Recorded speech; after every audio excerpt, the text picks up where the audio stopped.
Now joining the Believe in Info Draft Prospect podcast, got Mr. Riley Leonard, star quarterback out of Duke, one of the highest academic institutions in the country, but really took a major step forward on the football field last year in their first year under Mike Elko, who is one of the best defensive minds in all of college football, but he is one of the best quarterbacks in all of college football as well. So, Riley, inviting you into the show, man, I really appreciate you taking a few minutes, especially during spring break. I know it's about to get really hectic for you with spring ball coming up soon, man. But thank you so much for joining the show. I really appreciate it. Yeah, thank you for having me. I'm excited. Absolutely, man. So, Riley, before I get into what you kind of did last season and looking forward to 2023, and all that great stuff, I kind of wanted to get a little bit of background to you as a recruit, because I know I kind of looked back into your bio and you're a Fairhope guy. I know you're out of Alabama originally. So, can you just talk to me a little bit about your recruitment and how ultimately you ended up at Duke? Yes, my recruitment process is a little different because of COVID and my situation. So, freshman year through junior year, I was really a basketball player. Okay. Never really got recruited for football. Always loved basketball. I love football, of course, too, but basketball was really kind of my thing. So, I was working up to get offers in basketball. Junior year season ends. Obviously, everybody knows me as a basketball player for the most part, and I'm looking to play in the UIBL and pick up some offers. But unfortunately, COVID happens, so I wasn't able to play in that and pick up those offers that I was hoping for. Coaches ended up finding my film in football, and then I ended up picking up some offers for that after my junior season. Never took a visit anywhere, never did anything like that. And Coach Cut ended up finding me at Duke, and the rest is history. So I'm super fortunate, for everything that happened. Obviously, everything worked out. But yeah, it's definitely different from other recruits for sure. Before we continue on with this video, I just want to tell you folks about an exciting new partnership that we have with this channel with Underdog Fantasy. Ever since I joined, I've been having so much fun. There are so many different exciting games that make watching games during the offseason more exciting. I'm not the biggest basketball fan, but it has made it way more entertaining since I found Underdog Fantasy. And my favorite game to play so far, which I think you should try out, is Pick'em. It is so easy to play. Just pick higher or lower on your favorite player's stats, and you can win up to 20 times your money in a single night. Underdog keeps it simple with their easy-to-use website and mobile apps. Pick between 2 and 5 players to fill out your Pick'em slip, get every pick right, and take home some cold hard cash. Use code HACK, H-A-C-K, HACK, like the name of this channel. Use code HACK to get your first deposit doubled up to $100 by Underdog. Go sign up. You won't regret it. You're going to have a blast. Check out Underdog Fantasy. I also want to tell you folks about our other recurring sponsor that we have on this channel, that being BetOnline, betonline.ag, which has all the updated odds, news, and anything for sports betting. It's my go-to source for when I want to be betting specifically on games. I love betting on college basketball or the NBA, especially, again, during the offseason. Always looking for more fun ways to be focused in on some of these other sports. It's betonline.ag and use promo code BELIEVE50. It's promo code BELIEVE50 to get 50% welcome bonus on your first deposit. BetOnline, where the game starts. In that background that I read in your bio a little bit, it starts making a lot more sense, man, because I started looking, and obviously I know your dad played collegiate basketball, was a really good basketball player for the Citadel. I know that your uncle played at Georgetown, I believe, right? So, Sure. You come from a basketball background, obviously. Was basketball always the favorite sport growing up? And, I mean, was there any time that maybe you thought, maybe try to do both to a degree in college? Was that ever an option? Yeah, so basketball and football they were pretty split growing up, but I definitely did not choose one over the other. It was kind of just like seasonal. Basketball season like basketball, football season like football. Yeah. And then some schools did mention playing both. I'm not sure how serious they were about it or if they would have followed through, but some schools tried to mention playing both. I kind of wish Duke did, but that never turned out. But yeah, it was definitely an option for some schools. So what's funny is that every son ever has those epic basketball games against their dads growing up, right? Where they go 101, backing them down, doing all that type of stuff. I imagine you and your dad had to have some pretty good ones back in the day, I would imagine. Yeah, he stopped playing me around 4th grade whenever he would start losing. So we haven't played in a while because he just won't play me. He's back's always hurt or some random excuse. But it's been a while just because he's super competitive, just like me. I love it, man. I love it. And what was your style as a basketball player? Were you a wing, a two guard, a shooter? Like, what was your style? Yeah, I mean, it just depended on who was on the court with me. Being like 6'4" in high school, you kind of seemed like a bigger guy, but I would bring the ball up the court. And then, if I was with a bunch of guards, I'd play down low. So it didn't really matter to me. But in college, I think it would have been more of a two. Awesome. And one thing that you mentioned, getting back to the football side, obviously, is you're recruited by Coach Cutcliffe, who is, I mean, one of the greatest offensive minds, not just in the modern era, but like ever, right? Like on the college level, especially. He's developed some great quarterbacks. The Manning brothers are people that obviously are talked about a ton. What was it like just kind of being recruited by literally a living legend on the offensive side of the football? Yeah, it's funny because everybody sees him as the X's and O's guys, and he is, a wizard when it comes to that. But the things, I learned most from Cut come from like off the field stuff. He's truly one of like the greatest human beings I've ever been around and learned from. Everybody like on our team, like the character is just so high because of him and because of Elko as well. But Coach Cut really laid that foundation for a lot of us. And I learned I could not be more thankful for just having that 1 year under him. I couldn't imagine what I would learn under 4, but yeah, just one of the greatest human beings. For example, he knew every person on the team's entire family by name and what they did, and that goes to show you like the type of man he is. He would never like walk by somebody and not ask how their family's doing. If somebody's sick, hey, I've been praying for your family. Just those little things are really what show his character. Well, and that's the kind of people I love, man, because like there's some guys that know ball, through and through, but they're kind of jerks, but Coach Cut, I've never heard a single bad thing ever said about that man. So I think that you kind of hit the nail on the head there. And Ryan, let me ask you, because, you play 1 year under Coach Cutcliffe, you redshirt, obviously, and then there's a coaching change that happens. What was that first year like on campus? Was that a difficult transition? Like, how did you just kind of handle a little bit of the back and forth and the transition stuff? Yeah. So I wasn't able to redshirt. I ended up playing like a couple extra games. But that transition was really different because Elko kind of brought that new era vibe to the entire city, really. And to be the quarterback of that new team was really, eye-opening because, beforehand we'd got to like a static point in the Duke football organization. But Elko comes in, brings a new staff in, and then there's just whole new atmosphere, a whole new vibe in the air. And, it was really just incredible to experience that. Going kind of from 0 to 100, 3-9 to 9-4. Yeah. Yeah, it was incredible. And I'm super thankful that I was able to, kind of lead that team. And how much different is this offseason now compared to last? Because like you say, coming off of a losing season in the transition period, I know it's hard for like team morale can get a little low at times, but now coming off a 9-4 season, just how much different is just kind of the atmosphere around the team right now? Yeah, we're a very confident team. I wouldn't say we're cocky though. There's a big difference in that. And then, Coach Feely, I don't know if you've heard about him, but our strength coach always keeps us humble. So, yeah. So it's a lot different from last year, but at the same time, we're doing the same stuff but harder. I'd compare our off-season workouts. I'd put them up against anybody in the country. We have transfers come in all the time and tell us, we're the real deal when it comes to workouts, work ethic. I think we need to just maintain that mindset and not become complacent, after a winning season. And I know obviously you had a lot of success in year one, nearly 3,000 yards, 20 touchdowns, only 6 interceptions, 13 touchdowns, 700 yards on the grounds. Obviously dual threat capabilities. You showed off a lot of what you were able to do in year one.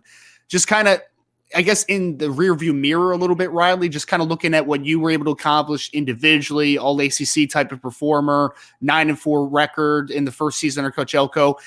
Did it all live up to your expectations? Was it expected? Like, what was kind of your expectations, I guess, going into your first year as a starter? Yeah, so I'm sure from the outside looking in, I exceeded expectations. Obviously, I read the articles where I'm ranked last in the ACC, and I love to read those things. But in my opinion, it didn't exceed expectations. My goal every year is to win the ACC championship, then win the national championship, and anything short of that, I'm not really satisfied with. Um, and then there's so many different parts of my game I can improve on. And I'm not like a negative person, but I want to be the best quarterback in the ACC and the best quarterback in the country, and that wasn't the case this year. So my expectations for myself are very high, and then I don't think that they're unrealistic because I think I have the potential to be who I'm striving to be one day. But uh, I wouldn't say this year was bad by any means. I'm very grateful for the season we had, but personally, I think I can do a lot better. And you bring obviously a lot to the field, like I mentioned, kind of with the dual threat capabilities. I mean, if you weren't a good runner, you were still a dynamic passer. Like there's obviously big upside, but the fact that you can also run the way you can just brings such a difficult task for defenses to stop. If I had to ask you, are there some quarterbacks that maybe you modeled your game after, that you looked up to a lot, that you watched a lot of film of, or like some guys that you would say are like your guys at the quarterback position? Right. Not necessarily have. I don't really have that many people. Obviously, Daniel Jones is the guy I look up to, and who's a huge mentor for me. There are so many things in his life that I try to mimic. Just because he's such a grounded guy, doesn't do social media, doesn't get distracted by any type of media at all. But yeah, I just pick and choose things from certain people on and off the field. There's just so many guys. So I haven't found one person that I try to mimic completely, but yeah, I pick and choose. Well, I mean, Daniel Jones is a good one, man, because he's making over $40 million a year now, so it's not a bad spot to be in, man. Right. Have you had a chance to talk to him in the past? Like, do you have a personal relationship with him? Yeah. I've done with him whenever I was a junior in high school, I Nice. believe. And then, he comes up to Duke all the time and we text all the time. We'll hop on Zoom calls and go over pass protections and coverages and stuff like that too. So, I have a really good relationship with DJ. And I know that, being a quarterback in the offseason is a very critical thing, obviously, for team chemistry, team morale, like I kind of mentioned before. I mean, you're probably throwing with wide receivers on your team all offseason. You're doing the winter workout thing, obviously, kind of leading into spring ball. What are some of the key things that you feel like you've been doing this offseason to go from, first-year starter, great stuff, but to even take that next step as a leader in 2023? Yeah. The leadership aspect is something I've really taken, because as a true sophomore last year, being my first start, that entire off season, I was competing for the job, and it's really tough to kind of earn the respect of your teammates when you don't even have the job yet. Sure. So I didn't get the starting job until a couple weeks before the season started. I wasn't able to build those relationships like I wanted to, but now being March, I can work all the way up to the season, and everybody knows, kind of. I'm the guy that they can trust. I've gained more confidence in knowing that they'll follow me whenever I say something. Yeah, and then the next thing is just bettering myself as a quarterback mentally. So just doing all the intangible things, watching more film, studying the game, studying players, timing, chemistry with the receivers. All those little things are kind of what takes a quarterback, to the next level. And I'm glad you have a little bit of a spring break here so you can kind of relax and just chill with friends and do all that type of stuff. But how hard is it for you to manage all the things that you were just talking about on top of being a student at a historically great academic school like Duke? Like that's obviously a big workload on your plate. Yeah, it's not easy. When I first got to Duke my freshman year, I was like, oh, the classes, they're not too bad. But now, even being sophomore year, I'm like, geez, every kid in the class is like top in their state. So it's pretty tough to balance. Even the coaches will come in and be like, you have how many papers due this week? Oh my gosh. So yeah, it's pretty tough, but I really can't complain with the situation I'm in. Even though it's tough, what gets me through the day is knowing that, millions of kids would love to be in my position. So I try not to, complain too much. I love it, man. And obviously things are about to get, real again, real quick, obviously with the spring ball right around the corner. And then before you know it, you'll be in fall camp and ready for the season and everything. How looking forward to it are you to just kind of get those pads back on and to get back into like that normalcy of like everyday football structure? Yeah, it's not too hard for me to get back into it. I'm always itching to put the pads back on. Obviously, lifting weights is fun, but I like to get out there and compete, sling the ball around. So, Yeah. I think all of us just feel that way. We're super excited. Got a lot of confidence, and we're gonna roll into next year. Full speed ahead. And one thing that I think, and this is just my assumption, Riley, so please, disagree with me if I'm a little off on this one. But Mike Elko, obviously being the great defensive mind he is, it really seemed like he kind of untapped some more potential out of guys like Shaka Hayward, who was a great player before the season, but he had a phenomenal year. Dwayne Carter's a defensive tackle that's kind of on my radar already as kind of that penetration style player and super physical. How much did it help you to be able to play against those types of defensive players every day in practice and really kind of test your abilities against so much future NFL talent on that side? Yeah, the first thing you said, starting with Coach Elko, he's going to bring the best out of you every single day. Like, Yeah. you're not going to slip up around Coach Elko, just because his intensity and love for the game is somebody that you really just want to play for and do good for.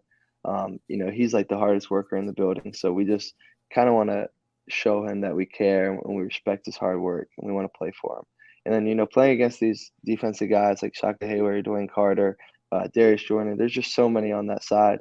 It makes me a better player every day. And the thing that I like most about them is, like, after practice, we'll go back and, like, we'll talk about, what happened, what coverages. Darius and I tell him what he can do to make my job harder, and he'll tell me what I can do to make his job harder. And we'll discuss different tendencies, and that's really like the culture we have at Duke. Everybody's family. Everybody loves each other, but at the same time, when we get out on that field, like, we're gonna compete and we're gonna try to beat each other every single day. So, yeah, just having those guys on the defensive end that I can look up to, these older guys, has really kind of transformed my game from being like timid to being confident and just really just going out there and playing ball. And you already answered this question a little bit, Riley. So, I guess it'll kind of be, kind of just reemphasizing what you said earlier, but just kind of talking about 2023 goals now and what things that you want to accomplish from a individual perspective, from a team perspective. Obviously, it's a much different vibe this offseason because coming off a 9-4 record, a lot of the ACC schools and other schools on your schedule, like, you'll have a little bit more of a target on your back as far as, like, that's a legitimately good football team, right? But what are some things that you really want to accomplish in 2023 to make it a successful one, in your opinion? Yeah, I mean, really just the ACC championship and then the national championship. But I think that we're in a position to really win the ACC championship. As far as, like, personal goals go, I think if we win the ACC championship, I'd have played an all right season. So that kind of would have fallen in line within itself. But I really try not to think about the personal goals too much. Obviously they cross your mind every once in a while, and I don't think that that's very good as a quarterback and a leader of a football team. I think you should keep the team first, even though I do have those thoughts sometimes. Try to keep myself grounded and not talk about them too much. But yeah, just win the ACC championship. I think if we do that, then there will be so many guys that will have the opportunity to play at the next level, and that's really just all my job is to do is play my best, get wins, and help guys achieve their dreams. So that'd be the best thing. And I know that you have some good players on the offensive side of the football as well. I don't want to miss guys like Graham Barton and a couple of the wide receivers you have, but if you could highlight just a couple of who you feel like are the better, I don't want to say better players because that sounds like you're leaving people off, but some of the more impactful players coming back on your offensive side of the football, who are a couple of those guys that you want to highlight? Yeah, really everybody on the offensive line is going to be extremely good. We got some really good transfers, but as far as, like, returning starters, Jacob Monk, Graham Barton on the offensive line, those guys are studs. And obviously everybody else is too. And then at the receiving end, the older guys, the guys that are going to be, like, draft eligible next year and really try to get out into the league, or guys like Jalen Calhoun, Eli Pankel. There are a lot of older guys, that I'm super excited to see at the next level.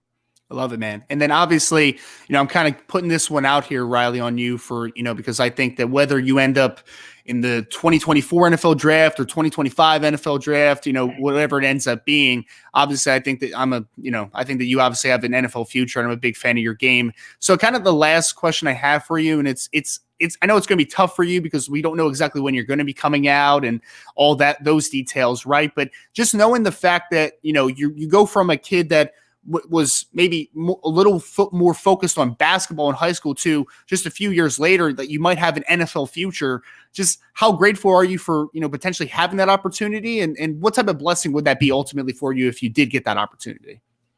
Yeah, it'd mean the world to me. Obviously faith is something that plays a huge part of my life. So, I just trust Jesus Christ in whatever I do.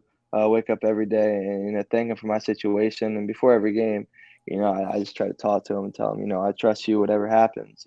If football is not, your plan for my life, then it's not your plan for my life, and I'm going to live by that. If it is, thank you. But yeah, I'm never really gonna, look too far ahead. I'm just gonna stay grounded in my faith every day. Thank him for just really waking up, and whether that's playing football or not, I'm grateful. Love it, man. I love it. Again, joined by Riley Leonard, star quarterback out of Duke. Make sure to keep an eye on number 13 this year and the rest of the offensive firepower that they have, and always some good defensive players that you can expect under Mike Elko. So, Riley, I appreciate it again, man. You taking a little bit of time during spring break and everything, brother. Wishing you the best of luck this season, and just want to thank you so much for joining the show. Thank you so much. God bless.